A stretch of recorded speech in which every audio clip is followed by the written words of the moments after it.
inumpisahan ko ang araw ng pagsisimba. Pagkatapos ay inayos ko ang aking mga gamit dahil pupunta ako bukas sa school.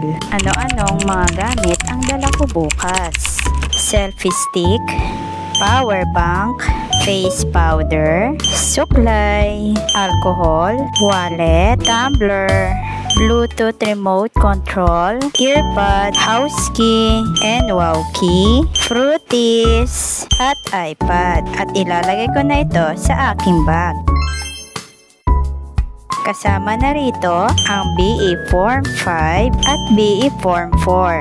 Siyempre, hindi papahuli ang dalawa kong cellphone at ang aking mini fan. Pagkatapos nito ay pumunta kami sa Sapang Palay Proper Elementary School dahil hindi ko nga kabisado ang paaralang iyon. Nadaanan pala namin ang New Government City Hall. Hindi ko akalain na nadadaanan pala namin ang Sapang Palay Proper Elementary School pag kami ay napupunta ng Sapang Palay. At heto na nga ang Sapang Palay Proper Elementary School kung saan kami magte-training. Hindi na kami mahihirapan sa aming merienda dahil harap ng Sapang Palay Proper Elementary School ay ang Dali. Dahil malapit lang kami sa New Government City Hall, nagawa na rin naming mamasyal dito sa may Esplanade. May mga dancing falls dito at ang lugar kung saan maraming poste. Maraming tao ang namamasyal dito. Ang ilan sa mga dito ay dito na rin sila nagpipiknik kasama ang kanilang pamilya.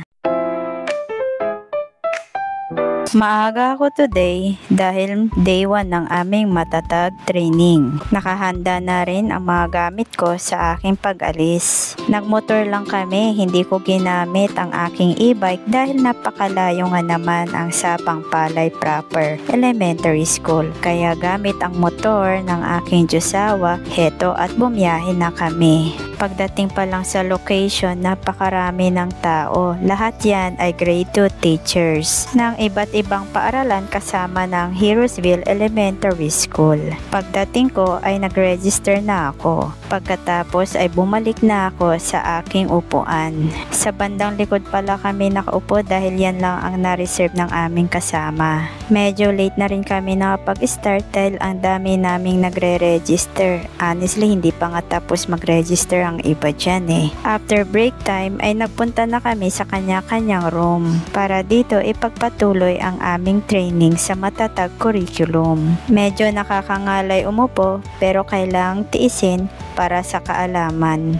After the session, ito ang aming lunch for today's video. Ito palang isa sa aming activity ang paggawa ng tower. Siyempre, success din namin nagawa ang aming activity kasama ang ibang kagrupo namin. At dito nagtatapos ang day 1 matatag training namin. Day 2 ng aming matatag training at ito ang aking OOTD for today's video. Nandito na ako sa Sapang Palay Proper Elementary School at naglalakad na patungo sa room 4 kung saan kami naka-assign. Ito nga pala ang aming schedule. Pagpasok ko ng classroom, wala pa sila dahil medyo maaga talaga akong pumasok. Pagkatapos ng paghihintay, heto na, tag-umpisa na kami at heto nakikinig na ako. Nakasama namin si SDS sa picture taking kasama ang aking mga classmate. Pagka-uwi ng bahay, ginawa ko na yung assignment ko kasi bukas ipapasa na ito for output. At syempre natapos din at ito ang aking day 2 matatag training. Last day ng aming matatag training. Ito na ay ang day 3 at half day lang kami. Siyempre, dala-dala ko ang aking output na ipapasa. At heto, maaga na naman ako. O, wala pa yung iba dyan. Siyempre, pagkatapos maghintay, eto na at mag-uumpisa na kami para sa aming culminating activity dahil ngayon ang last day ng aming matatag training. At heto, kinikinig din si Inday sa mga nagre-represent ng kanilang mga DLP. Pagkatapos ng aming training ay nagpunta kami sa SM Kuya J at doon kumain.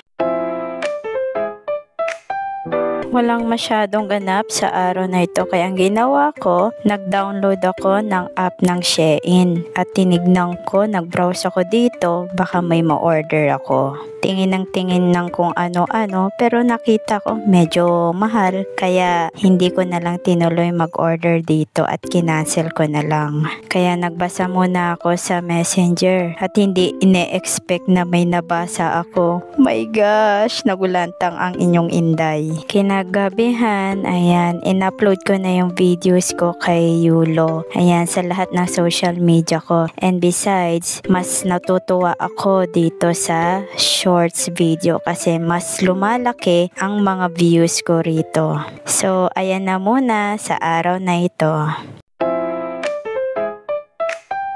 Maaga pala akong nagising para maglaba dahil gabundok na rin ang aking labahin. 2,000 years later. At sa wakas natapos din after 5 hours na paglalaba. Pagkatapos ay pinaliguan ko ang mga alaga ko at dito nagtatapos ang kwento.